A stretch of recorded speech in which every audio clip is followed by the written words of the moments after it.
그럼 이렇게 해서 원장님이 준비해주신 강의는 이렇게 마무리가 되었고요. 네. 이제 질문을 받아보도록 할게요.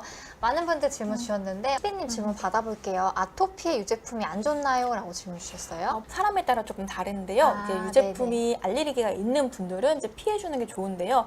주로 이제 어린 친구들의 경우는 유제품을 다 피하게 되면은 이제 성장에 문제가 있기 때문에 이제 실제로 음식 일기나 병원 상담을 통해서 어느 정도까지 피해야 되는지를 확인하시고 이제 피해 주시면 되고요.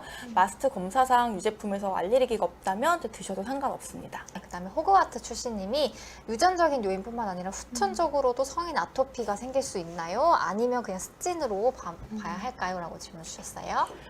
꼭 유전적인 요인이 아니어도 아토피가 생길 수가 있는데요. 아토피는 유전과 면역과 환경 그리고 피부 장벽 여러 가지 원인으로 생길 수가 있어요. 그래서 이제 후천적으로도 면역학적인 문제나 뭐 피부 장벽적인 문제가 있으면 뭐 생길 수가 있긴 합니다. 그다음에 햇빛님 스테로이드 연고를 발라도 되는 적정 기간이 혹시 있을까요? 네, 그것도 이제 딱 정해져 있는 건 아니고 이제 피부에 따라 좀 다르긴 한데요. 보통 얼굴이나 목 같은 경우는 일주일이 넘지 않도록 하라고 좀 설명드리는 편이고요.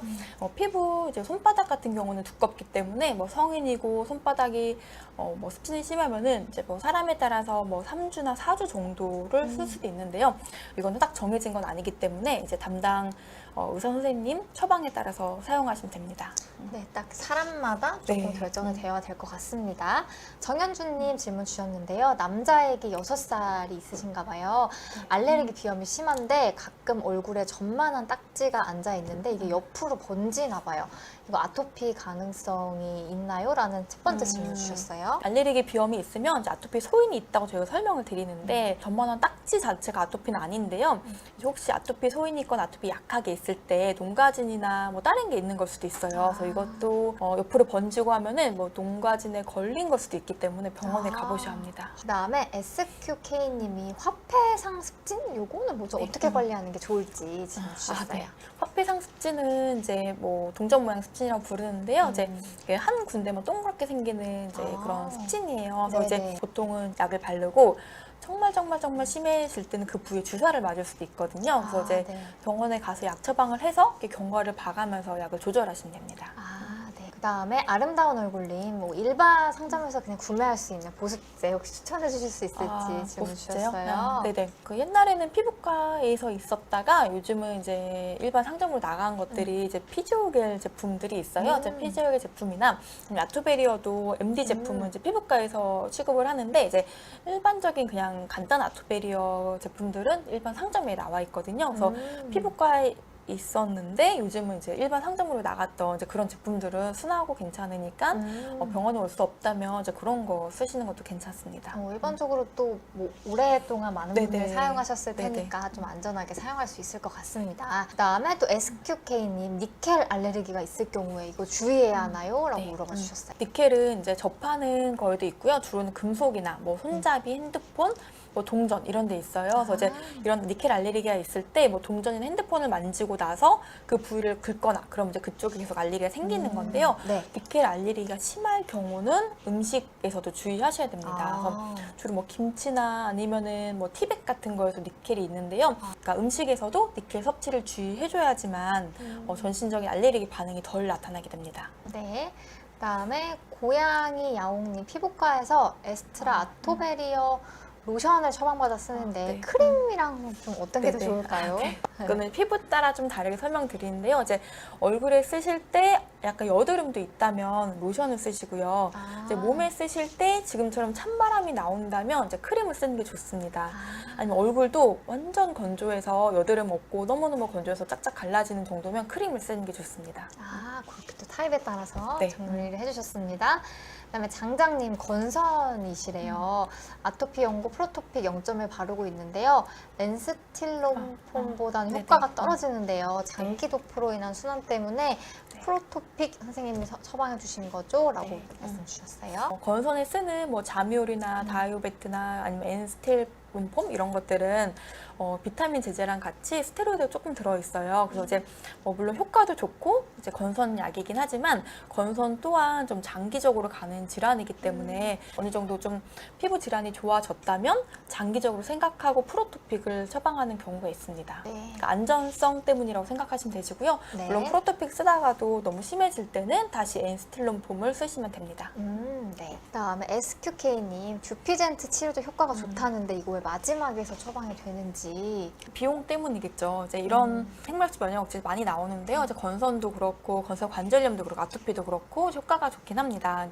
근데 이런 게 면역 억제제들이 이제 일반 병원에서 쉽게 접근할 수 있는 게 아니라 보통 대학병원에서 여러 가지 검사를 통해서 오랫동안 검사했는데도 효과가 없었던 기록도 있어야 되고 중증도여야 하기도 하고 그러면서 또 이제 여러 가지 피검사 다른 확인도 해야 되기 때문에 대학병원에서 제일 마지막에 하는 단계의 치료라고 생각하면 됩니다. 이게 보험이 적용되기까지 그 기준이 까다로운 거죠. 일반으로 하면 엄청 비싸실 거라고 생각하고 보험 적용이 되더라도 네, 40여만 원 돼도 정도 이제 비싸요. 하나 봐요. 네. 아, 그렇군요. 그 다음에 JH님이 음식을 가려먹으려고 최대한 노력을 하는데 쉽지 않으시다고 혹시 좀 이거는 피하는 게 좋다 아토피에 네. 그리고 이거는 좀 괜찮다라고 하는 것들이 있으면 추천해 주세요.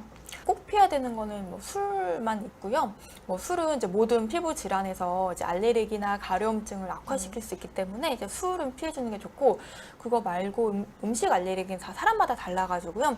보통 성인 같은 경우는 이제 대부분의 음식은 본인 알레르기 알기 때문에 알레르기가 없는 음식은 다 드셔도 됩니다.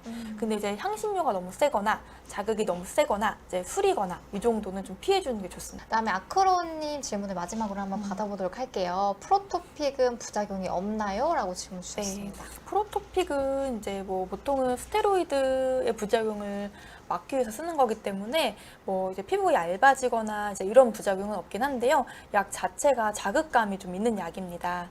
그래서 이제 주로의 부작용은 피부 자극이라고 생각이 되는데요.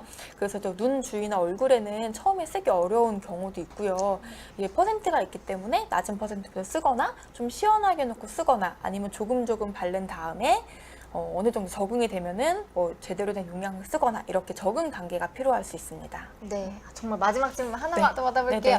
입술이 붓고 입술 주변에 아토피가 나는 것은 이거 음식 때문인지 여쭤보셨는데요. 네, 이제 간혹은 음식 때문에도 입술 주변에 알레르기나 아토피가 생길 수가 있긴 한데요. 이거는 먹는 것뿐만이 아니라 입술에 닿는 것, 특히 어린 친구들은 이제 침이나 음식, 아니면 매운 음식, 아니면 치약 이런 걸 수도 있어요. 그래서 이제 음식 알레르기 때문일 수도 있고, 아니면 어떤 제품의 알레르기일 수도 있고, 다른 이제 피부염일 수도 있다라고 설명드리겠습니다. 이렇게 해서 질문까지 다 받아주셨어요. 네네. 너무너무 감사합니다. 이제 마무리할 시간이 돼서 이제 정리를 해봐야 될 것 같은데요. 이제 아토피 때문에 정말 고생하시는 분들이 많다는 거를 오늘 방송을 통해서도 저도 느꼈는데 조금 당부 사항을 드리자면 마지막으로 어떤 게 있을까요? 네. 아토피는 유병률이 10%가 넘는 이제 매우 흔한 질환이에요. 그래서 이제 피부과에 내원을 해도 이제 환자분들이 이제 금방 완치를 원하고 오는데 완치되지 않으니까 이 병원 저 병원 돌거나 한의원에 갈거나 이렇게 막 도는 경우가 많아요. 그래서 근데 이제 아토피는 이제 알고 계시는 것처럼 이제 만성 질환이기 때문에 계속 돈다고 해서 나는 것도 금방 낫고 그런 것도 아니거든요. 그래서 좋은 병원에 한 곳에 꾸준히 다니면서 치료를 하는 게 약 부작용도 이제 막아줄 수 있으면서 어느 정도 저희가 치료 기존 데이터를 보면서 치료하기 때문에 한 병원에서 열심히 치료하는 게 좋긴 하시고요. 다른 것들보다도 이제 환자 본인 노력이 매우 중요한 질환입니다. 따라서 이제 유발되는 원인, 악화, 인자 다 피해 주셔야 되고 보습이나 이런 거 신경 써주는 이제 본인의 노력도 같이 필요한 질환이다라고 설명드리겠습니다. 낮 시간인데도 불구하고 많은 분들이 이렇게 질문도 주시고 응원도 해주셔서 너무너무 감사하다는 말씀 드리면서 원장님 보내드리도록 하겠습니다. 여러분 너무 감사합니다. 감사합니다.